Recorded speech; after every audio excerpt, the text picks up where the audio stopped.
We'll model deserving by the following definition. Let P be a person, S be a real number, and alpha be in between 0 and 1.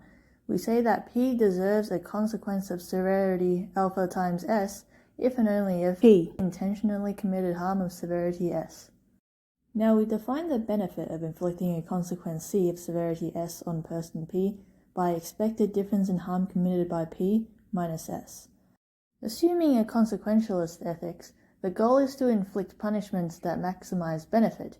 However, one may claim that deserving is a good enough approximation for benefit, and it's pragmatic to punish via deserving because it's difficult to predict the future and move people to action. A lower computational complexity as well as anger towards those deserving of punishment may in fact be needed to encourage people to actually do something about people who harm, which offsets the reduced accuracy and leads to an overall higher number of beneficial punishments being enacted. Let's look at each of these more closely. Claim 1. It's easier to determine if person P deserves consequence C than to determine how beneficial inflicting consequence C on person P is, and therefore it's more likely that someone will act to investigate and act on a question of deserving. So, deserving has a binary yes or no answer, while benefit is a scalar value. Let P and Q be people and A be an action. Suppose there's a 50% chance of P committing A, while there's a 100% chance of Q committing A. It seems absurd to punish P half as severely as person Q. We'd want more evidence to move P's probability closer to 100% or 0% before settling on punishment or no punishment. Deserving takes 2 parameters, person and severity of consequence. Benefit takes 3, person, severity of consequence, and the consequence itself. Suppose person P committed action A. The details of the exact consequence C to be inflicted on P are relevant to how it influences the expected likelihood of P committing A again in the future. For instance, forbidding P from coming to your club may be of similar severity to kicking them in the shin, but if A was something they did at the club, the former takes away an opportunity for P to do A, whereas deserving, at least by our definition, only cares about severity of consequence. So deserving seems simpler to calculate, which seems like it would have a lower barrier to action, but you don't always have enough evidence to reach a yes or no conclusion, which means the answer would often be inconclusive and you can't do anything with it, whereas a scalar value of probability is always actionable.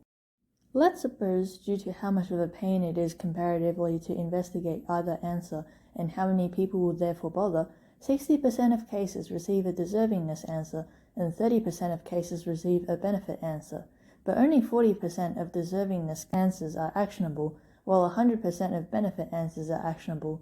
Then 30% of cases receive action based on benefit, while 24% of cases receive action based on deservingness. These numbers are, of course, randomly pulled out of my ass and not necessarily reflective of reality.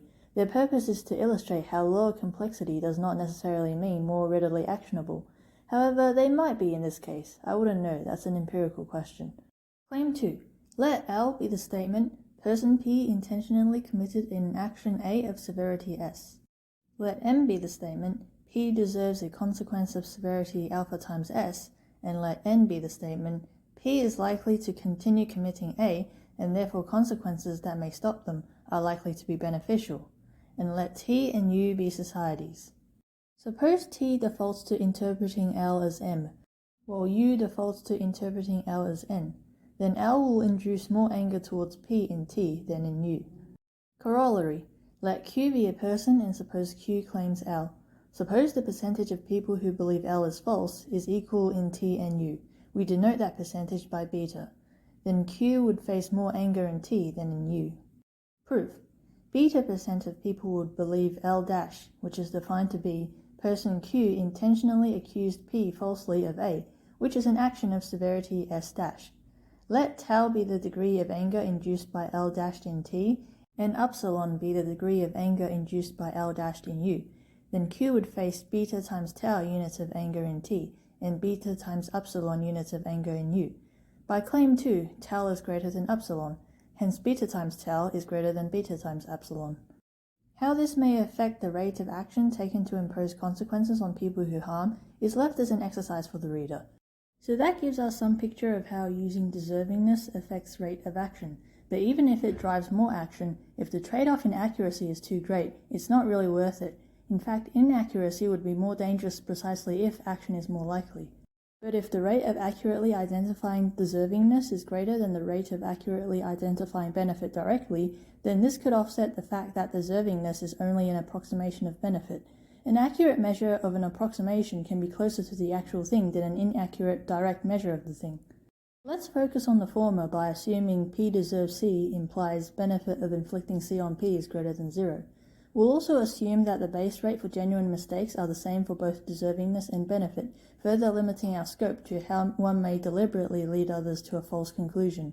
Likelihood of success for and psychological damage inflicted by each of these techniques are left as an exercise for the viewer. Let P be a person and C be a consequence. To convince people that inflicting C on P is beneficial when it's not beneficial, one may deny severity, deny enforcement cost, assert likelihood of harm, or assert consequences prevention of harm. To convince people that P deserves C when P does not deserve C, one may assert committing harm, assert severity, or assert intentionality. To convince people that inflicting C on P is not beneficial when it is beneficial, one may assert severity, assert enforcement cost, deny likelihood of harm, or deny consequences prevention of harm. To convince people that P does not deserve C when P deserves C, one may deny committing harm, deny severity of harm, deny intentionality, or assert deservingness of target.